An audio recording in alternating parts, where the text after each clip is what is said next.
Reddish golden రెడ్డిష్లో వచ్చేలాగా బాగా చేయాలి.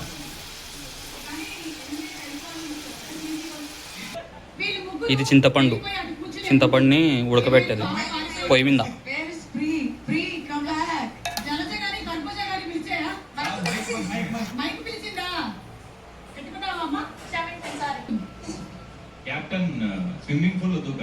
అరే ఒకటి తీయగాకురా ఇది కొంచెం ఒత్తు అక్కడ పెట్టినాను. వాళ్ళు కొంచెం ఒత్తి చూడు పగులుతుందా లేదా అనేది.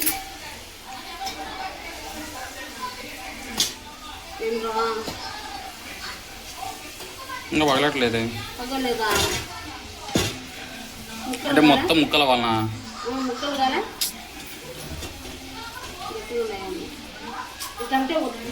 నూనె ఉంది కదా అంటే అన్ని పలపల ముక్కలు రావాలా. సో ఇది ఇంకా అవ్వలేదన్నమాట.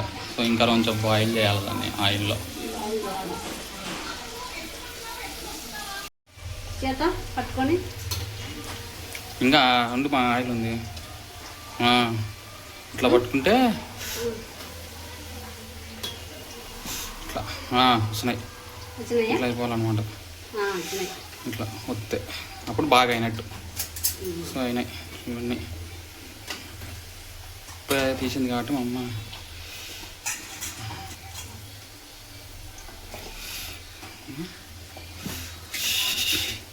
ఇది ఏం అనలేకున్నా అదట పగిలింది. అట్లా పగిలితే అయినట్టు. సో ఇప్పుడు మా అమ్మ అన్ని మళ్ళీ వేసేసింది. ఇట్లా చాలా వేసేసింది. మొత్తం 1.5 కిలో అనమాట. మా అమ్మ 1 కిలో తెమ్మంటే నేను 1.5 కిలో తీసుకొచ్చాను. సో అన్నీ ఇంకా రెడ్డిష్ గోల్డెన్ రెడ్డిష్గా ఇలా వచ్చిన తర్వాత నెక్స్ట్ ప్రాసెస్ నెక్స్ట్ వీడియోలో. ఫ్రెండ్స్ మేము ఆల్రెడీ ఇక్కడ ఉసిరికాయతో చేస్తున్నాం అనమాట. మా అమ్మ నాకు మధ్యాహ్నం చెప్పింది తేమ్మని. నేను 1.5 కిలో తీసుకొచ్చాను. మా నాన్నకి ఎప్పుడో చెప్పిందంట మా అమ్మ. మా నాన్న ఇన్ని రోజులు తేలేదు, ఇప్పుడు తీసుకొచ్చాడు. చూడండి మళ్ళీ కిలో తీసుకొచ్చాడు. నాన్న నీ ఫేస్ చూపెట్టు. నేను ఎవరు తెమ్మన్నారు నాన్న? మిమ్మ ఎప్పుడు తెమ్మన్నది? అవన్నీ నేను కాలేజీ నుంచి వచ్చాంట. ఇప్పుడు మా ఇంట్లో మా నీ ఫీలింగ్ ఏంది మా ఒకసారి చూడుమా. ఒకసారి ఇక్కడ చూడుమా, నీ ఫీలింగ్ ఏంది మా ఇప్పుడు? మా నేను 1.5 తెచ్చింటేనే కిలో తేకుండా 1.5 తెచ్చినామని నడిచినావు. ఇప్పుడు ఇంకో 2.5 కిలో అయినాయి. నేను ఫీలింగ్ ఏంది ఒకసారి? మా అమ్మ చూడు చేయలేక ఏడుపు వస్తుంది. 2.5 కిలోలు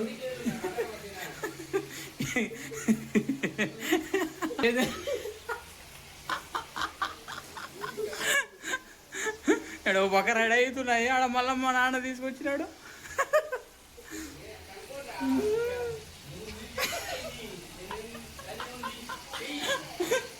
ఇంకా లాస్ట్కు మా నాన్నకి ఏం చెప్పాలో తెలియక 2.5 కిలో చేసి, లేకపోతే వేరే వాళ్ళకి ఇచ్చేద్దాంలే.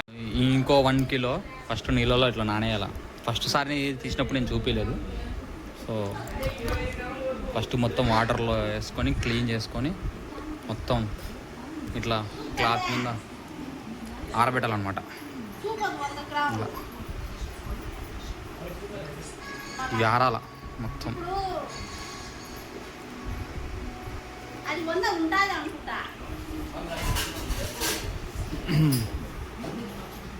ఇవన్నీ కలిసి 1 కిలో. మళ్ళీ ఇది వరకు 1.5 కిలో, ఇప్పుడు 1 కిలో. సో ఇవి నీట్గా డ్రై అయిపోవాలన్నమాట, వెట్ లేకుండా. ఇవన్నీ మళ్ళీ తీసుకొని తొందరగా బాయిల్ అవ్వాలంటే ఆయిల్లో ఇటుపక్క ఒక ఘాటు ఇటుపక్క ఘాటు పెడుతున్నాం. ఇవన్నీ ఇట్లా ఘాట్లు పెట్టి దాంట్లో అడేస్తున్నాం.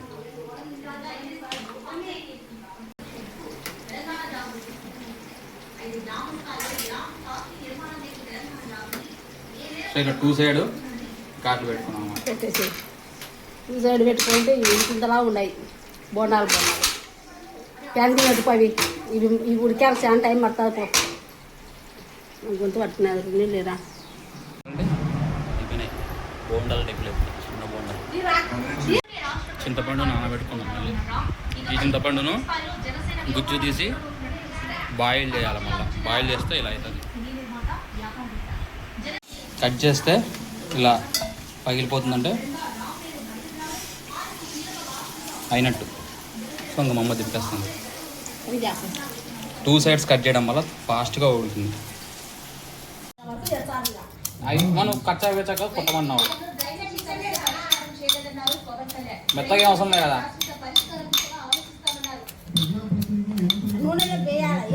సరిపోతా ఇట్లా ఇంకా కొట్టురా ఏంది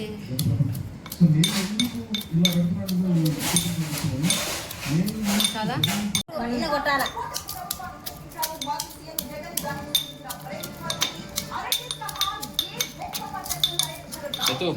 ఇట్లా పెట్టినామంటే నా మూతి వగులుతుంది మళ్ళా. హలో హలో సాయి, నేను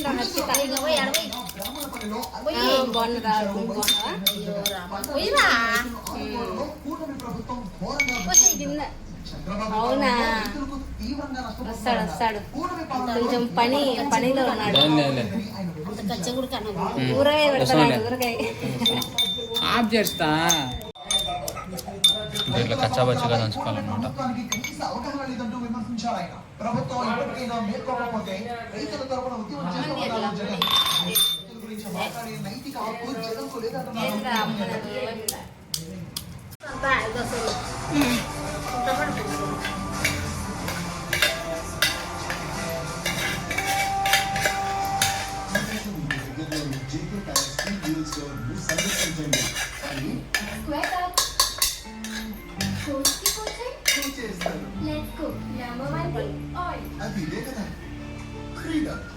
India's number one. Inta. Freedom kada. Thank you. Goju. దొరుకుతుందని నమ్మి మోసపోతున్నారు. అయితే ఇదే సైనిక్ 710. లోకల్ ప్లే చూడడానికి వాటర్ ప్రూఫ్ లాగే ఉంటుంది. కానీ సైనిక్ 710 నిజమైన వాటర్ ప్రూఫ్. సైనిక్ 710 114 రూపీస్ మరి యూనిట్ మాత్రం. ఇది జిమ్ చేసుకోవడానికి. ఇదేమో ఇంట్లో వేసుకుని చిల్ల మీ ఫ్రెండ్స్ తో తిరగడానికి టీ-షర్ట్లు, ప్యాంట్లు, కార్గోస్, షార్ట్స్, గ్యాసులు ఇలాంటి వెరైటీలు, గ్యాసులు స్పోర్ట్స్ వేర్, డ్రెస్ కోడ్. ఇప్పుడే ఎన్నెన్నో కొత్తవి స్టార్ట్ అవుతున్నాయి. జనరల్ మరియు సెంట్రల్ బ్యాంక్ ఆఫ్ ఇండియా కలిసి అయ్యాయి జనరల్ సెంట్రల్ ఇన్సూరెన్స్.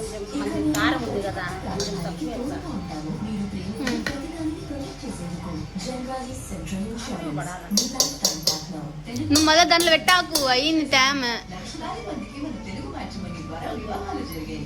ఇంతకన్నా ఏం కావాలి? సుఖమా అదే సుఖం పోసుకోవాలా. అప్పటికి మనము 4 గ్లాసులు సుఖమే పోసుకోవాలా.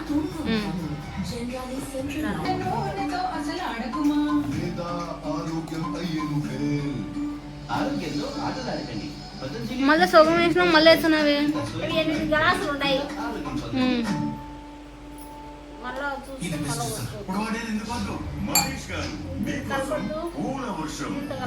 దాంట్లోనే ఒకేసారి ఒకటి వేయచ్చు కదా.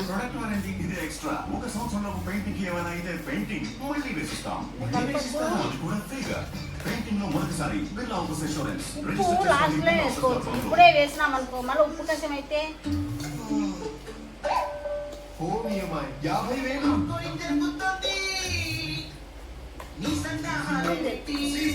ఏంది ఆవాల పిండి.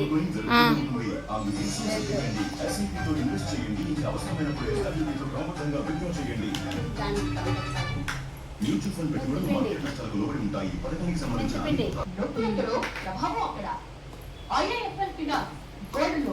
మొదటి దశ పోలింగ్ జరిగే ఏరియాలో నామినేషన్లు షురు. కేవలం కొన్ని గంటల్లోనే నామినేషన్లు మొదలవుతున్నాయి. ఇంకా ఆయా ప్రాంతాల్లోని ముఖ్య నేతల్ని ప్రసన్నం చేసుకునే పనిలో ఉన్నారు. గ్లాస్ లో ఒక 4 పట్టినాయి. రాజకీయ పార్టీలు ప్రతిష్టాత్మకంగా దిక్కున్నాయి. పంచాయతీ ఎన్నికలు జరిగేది పార్టీ గుర్తుల మీద కాకపోయినప్పటికీ తమ మద్దతుదారులు అనుచరుల్ని పోటీలో దింపి గెలుపుకు వ్యూహాలు రచిస్తున్నారు ఆయా ప్రాంతాల్లోని ముఖ్య నాయకులు. నియోజకవర్గ స్థాయిలో నాయకులు, రాష్ట్ర స్థాయిలో పార్టీ బలంగా ఉన్నారంటే గ్రామంలో ఉన్న నాయకులే కీలకం. పార్టీ కోసం నేతల కోసం కార్యకర్తలు బలంగా నిలబడతారు కాబట్టి నాయకుల హవా. అలాంటి కార్యకర్తల్ని గెలిపించుకోవాల్సిన బాధ్యత నాయకుల మీదే ఉంది. అందుకే తమ అనుచరులను గెలిపించుకునేందుకు తీవ్ర ప్రయత్నాలు మొదలు పెట్టారు. గెలుపు కోసం మేము కృషి చేశాం, ఇప్పుడు మాకు సహకరించండి, ఎన్నికల్లో పోటీ చేసేందుకు అవకాశం ఇవ్వండి అంటూ నేతల దగ్గరకు వెళ్తున్నారు. పార్టీల సింబల్స్ లేకుండా బట్టి ఆయా పార్టీల మద్దతును బట్టే ఫలితాలు ఉంటాయి. దీంతో నేతలతో మంత్రాలు సాగించే పనిలో నిమగ్నమయ్యారు. రేపు పోటీ విషయంలో స్పష్టమైన అభ్యర్థులు ఓటర్లను ప్రచారం చేసుకునే పనిలో పడ్డారు. కుల సంఘాల సమావేశాలు తలకరింపులతో స్పీడ్ పెంచారు. సహా అన్ని పార్టీలు పావులు ఎదుగుతున్నాయి. స్థానిక సంస్థల ఎన్నికలు ఎంతో ప్రతిష్టాత్మకం. మెజారిటీ స్థానాల్లో గెలిపే లక్ష్యం. ఈ విషయంలో ఎలాంటి రాజీ లేదు అంటున్నారు తెలంగాణ సీఎం రేవంత్. పల్లెటూరులో పార్టీకి పట్టం కట్టేలా నేతలు పనిచేయాలి అన్నారు ఆయన. ఇప్పుడు పంచాయతీ పోరులో గెలిపే పునాది అంటున్నారు. పంచాయతీ ఎన్నికలపై పార్టీ నేతలంతా ఫోకస్ పెట్టాలన్నారు సీఎం రేవంత్ రెడ్డి. మెజారిటీ స్థానాల్లో గెలుపొందడమే లక్ష్యంగా పెట్టుకోవాలని ముఖ్యమంత్రి రేవంత్ రెడ్డి ఇప్పటికే నాయకులకు దిశానిర్దేశం చేశారు. గ్రామాల్లోని ప్రతి ఇంటికి చేరుకునేలా కార్యాచరణ రూపొందించాలని ఆయన ఆదేశించారు. చేసిన అభివృద్ధిని గడప గడపకు తీసుకువెళ్లి పార్టీ ఎక్కువ స్థానాల్లో గెలిచేలా చూడాలన్నారు. తెలంగాణలో కాంగ్రెస్ అధికారంలోకి వచ్చి దాదాపు 2 ఏళ్లైంది. ఇప్పుడు జరిగే స్థానిక సంస్థల ఎన్నికలు తమ పరిపాలనకి రెఫరెండంగా తీసుకుంది కాంగ్రెస్. ఒక్క స్థానం కూడా వదులుకోకుండా గెలవాలని గతంలో టీఆర్ఎస్ ఆధిపత్యం ప్రదర్శించిన ప్రాంతాల్లోనూ జెండా ఎగురవేయాలని హస్తం పార్టీ భావిస్తోంది. జిల్లా పరిషత్లు, జెడ్పీ, మున్సిపాలిటీలు కాంగ్రెస్ గ్రామాల్లో గ్రామ స్థాయిలో రాష్ట్ర స్థాయిలో వ్యక్తిగతంగా మారొచ్చు అనేది కాంగ్రెస్ అభిప్రాయం. తెలంగాణలో 80 నుంచి 90% పల్లెలపై కాంగ్రెస్ అదే సమయంలో సుగమేనా 42% పెట్టిపోయారు. బీఆర్ఎస్ హయాంలో ఇచ్చిన 23% రిజర్వేషన్ కూడా ఇవ్వలేదు. బీఆర్ఎస్ వర్కింగ్ ప్రెసిడెంట్ కేటీఆర్ ప్రభుత్వం కులగణన పేరుతో 160 కోట్లు విడుదల చేసి బీసీలకు 42% రిజర్వేషన్లను నమ్మబలికి బీసీల ఓట్లు కొల్లగొట్టి వాళ్ళ 17% పరిమితం చేసినందుకు ముందు రేవంత్ రెడ్డి 2 చెంపలు వేసుకొని బీసీలను మోసం చేసినందుకు క్షమాపణ చెప్పాలి. సర్పంచ్ ఎన్నికల్లో ఇవాళ ఏ అరాచకం అయితే చేస్తా ఉన్నారు. కొన్ని మండలాల్లోనే బీసీలకు స్థానం లేకుండా, రిజర్వేషన్ లేకుండా చేసి, కొన్ని జిల్లాల్లో కూడా లేకుండా చేసి దుర్మార్గం ఏదైతే ఈ ప్రభుత్వం చేస్తున్నారో దీనికి రాహుల్ గాంధీ క్షమాపణ చెప్పాలి.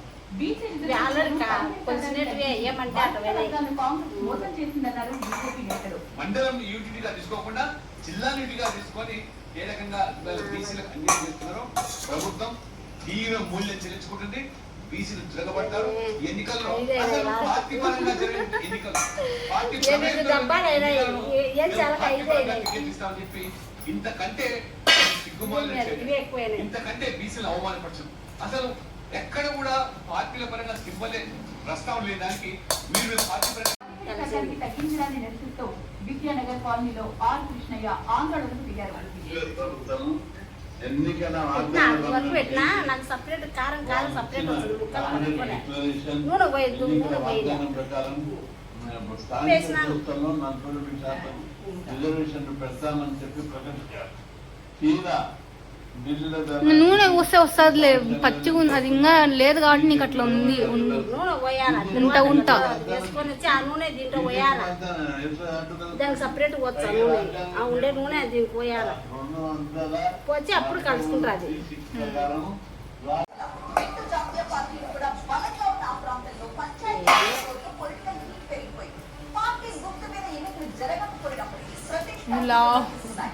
గోలా ఉన్నాయి వేసుకునేటప్పుడు ఎట్లా వేసుకుంటారమ్మా అంతలావు నేను అనేది. దాంట్లో నూనె వేయలేదు, వేయకుండా కాదు అది చింతపండు గుజ్జు సలార్లే.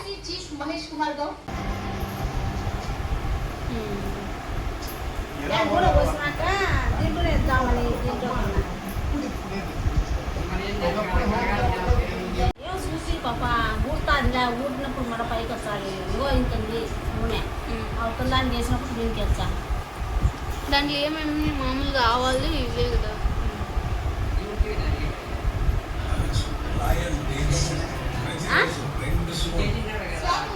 ఇది కేజీన్నర, ఇది కేజీ.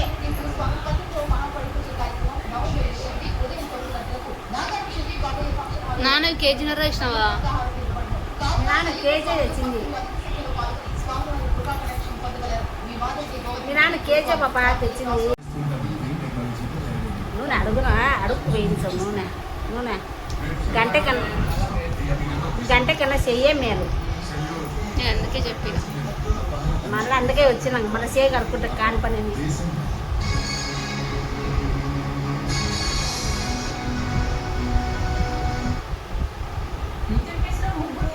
సుప్రీంకోర్టులో తాత్కాలిక ఓడిపోతుంది. కేసులో నిందితుల్లో ఉన్న దాఖలే కావాలి. ఇతర నెట్వర్క్ కి సంబంధించి కేసుకుంటారు. ఈ వర్షం బతుకు ప్రమాదాలకు కారణమవుతున్నారు. భావించిన ప్రభుత్వం అండర్ గ్రౌండ్ కేబుల్ సిస్టమ్ ఏర్పాటు చేయాలని